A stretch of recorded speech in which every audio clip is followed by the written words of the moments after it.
WNYC Studios. Note to Self is supported by Mozilla, the nonprofit champion for a healthy internet and the maker of Firefox. Learn more about internet health at mozilla.org.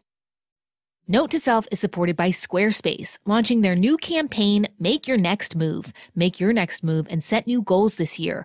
Lock down your next move idea with a unique domain and create a website to launch today. Use offer code NOTE for 10% off your first purchase of a Squarespace domain or website. Make your next move with Squarespace. More at squarespace.com. A lot of people don't come out and say, oh, I want to conquer death. And I think as technology increases, people become more comfortable with saying, I am somebody who one day is okay with merging with the machine.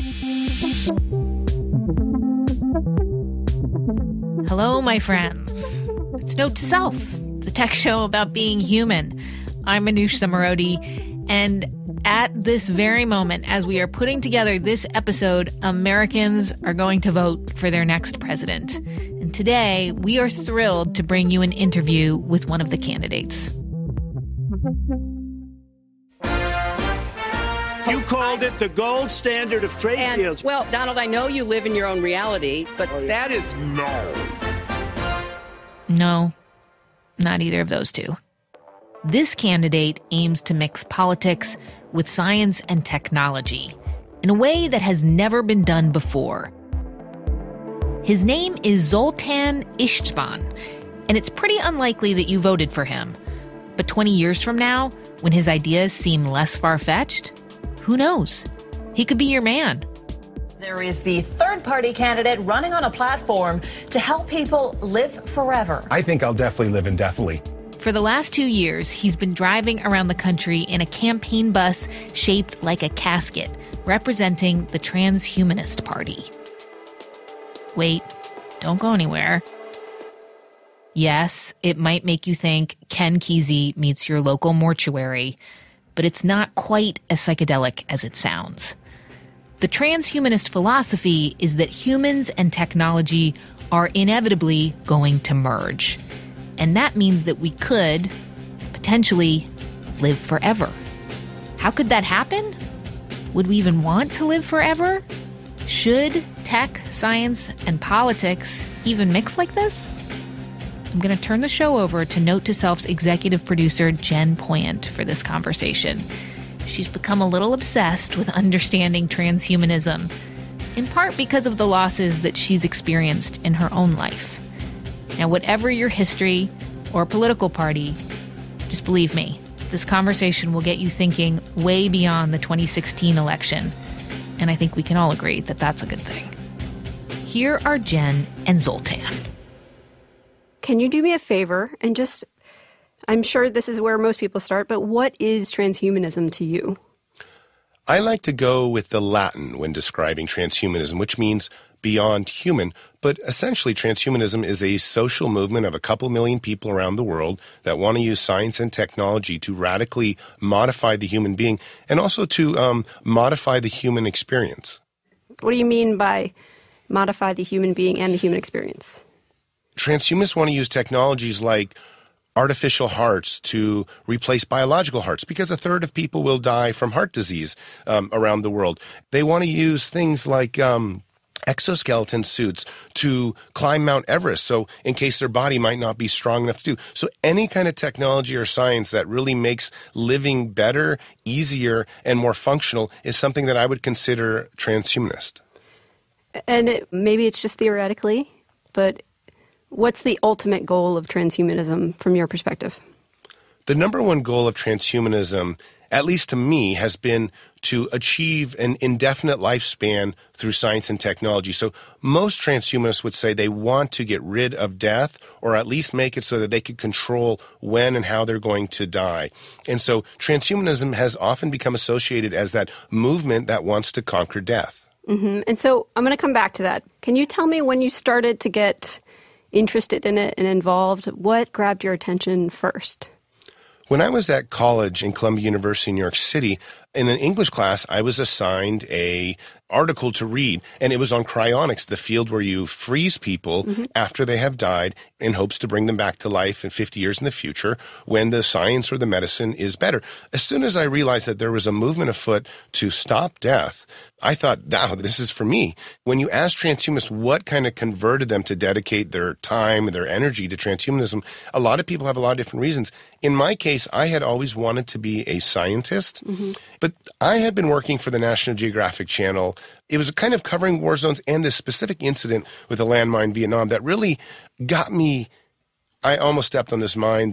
My guide pushed me out of the way and pointed out what I had almost done. I was doing a story there, and the jungles are filled with landmines.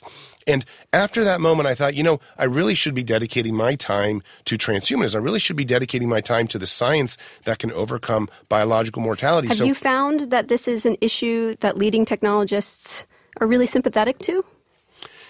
I absolutely think that many technologists around the Bay Area and San Francisco, Silicon Valley are absolutely sympathetic to the life extension movement, to transhumanism. The problem, though, is that talking too much about transhumanism still seems a little sketchy or fringe to people in the public. So, like I would say, Google is almost a transhumanist company with maybe half its employees being transhumanists, but it's very underground or in the closet still. A lot of people don't come out and say, I want to conquer death and I want to modify my body with chips and put on a robotic arm. But many of those people feel that way.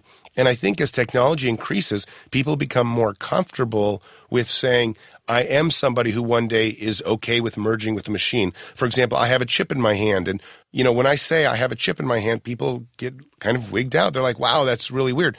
But increasingly, you're seeing a lot more Silicon Valley types and executives say, you know what, we really support this movement. We really support the merging of human beings with technology. It doesn't mean we're going to lose our humanity. Maybe it means we're going to keep the best of our humanity and take on the very best parts of science and technology and bring us into a world where we have a lot more control over our bodies and also the environment around us.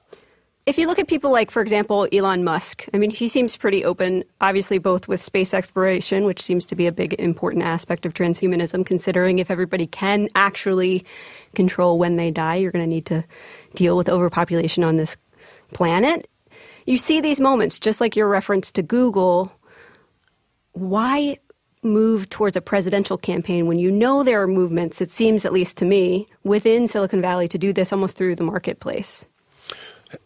The biggest problem right now in America, at least in my opinion, is that we have a very kind of conservative, and I almost want to say an anti-science culture.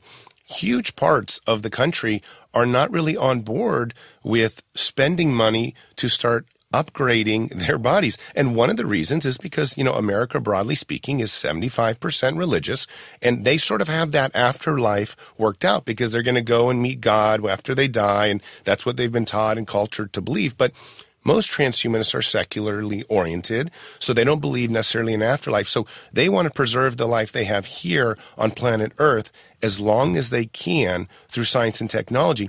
It kind of goes against the American grain.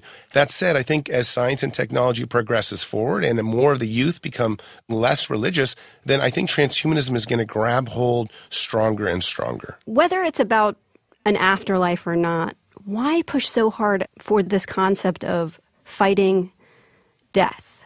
Why is that the issue for you?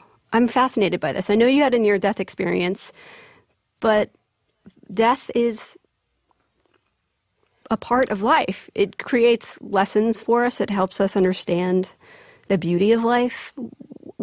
Help me understand why that's the ultimate goal. It's so typical, actually, to have many people tell me this. They say, without death in the picture, life loses a lot of its meaning. Now, I can understand that concept, especially philosophically, as long as we were going to remain human beings the way we are now, where, we live 100 years, we have children, blah, blah, blah. But you have to understand that technology is going to radically change the human being. We will not be having human bodies in 100 years' time. There's no way, even within 15 or 20 years, assuming the trajectory of science holds, that a robotic arm is not going to be superior to a biological arm in 20 years' time. And the same thing, many of us will start upgrading our eyes probably in 25 years' time as robotic eyes become far better for seeing long distances and short distances, for detecting dangers far away. I mean, every part of our body is frail. Every part of our body was not designed to last, whereas human beings now have the power to create themselves so that they can last indefinitely. So what I'm trying to say is you see yourself as this kind of concept of death versus life, but in the future, our IQ might be 1 million times more than what it is now. It's not going to be that death gives us meaning. We're going to get meaning from the fact that the brilliance of our brain power is 1 million times what it is now. The universe is there for us to play in, and we have so much of it to explore amongst the trillion galaxies. We don't need death to keep us interested. We don't need death to keep us creating. What we need is exploration. What we need is time to just have fun in it. Can we talk about where that line gets drawn between, say, when we become cyborgs, and what's the difference ultimately if our IQ becomes 10 million times what it is now, of us even being human at all by that point? You know, in my case, and I think many transhumanists' case, the ideal scenario is just not to die. We're following the natural path of kind of our evolutionary destiny. And it's something to be embraced, especially when you really look at dying. I mean, think about losing a family member or losing a spouse or even a child. Nothing could be more tragic. So transhumanists are trying to avoid that while also moving into the future and merging with machines such as artificial intelligence so that they can have a whole brand new set of experiences. Why should we be limited to 5 senses? You know, the touch, smell, and those kinds of things. We can have thousands potentially.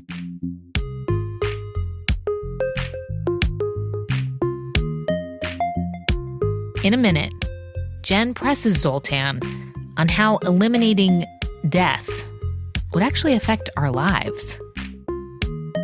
You know, I've lost 2 people in my life, and the mourning process and grief process that one goes through when you lose someone that close in your life leads human beings into these very strange places.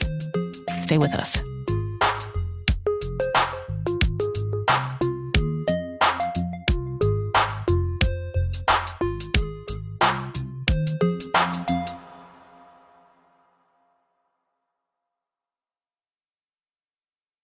Note to Self is supported by Mozilla, the technology nonprofit that believes every person should be in control of their own privacy on the internet. Mozilla uses and promotes plain language policies that give people straight talk about their online privacy rights. And Mozilla builds privacy into its own products. Their Firefox browser features a forget button and private browsing with tracking protection.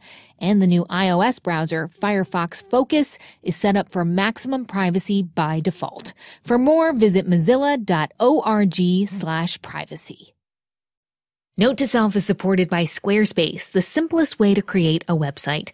This new year, make your next move with Squarespace.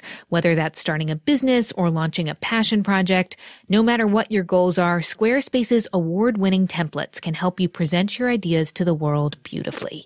Use offer code NOTE for 10% off your first purchase of a Squarespace domain or website. Squarespace.com.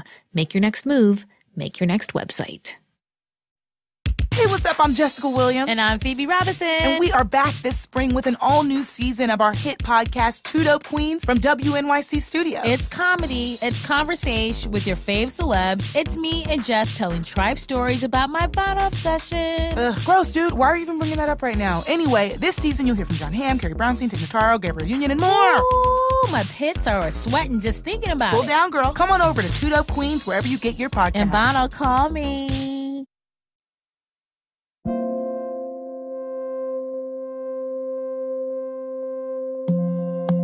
It's Note to Self. I'm Manoush Zomorodi. Let's get back to Jen.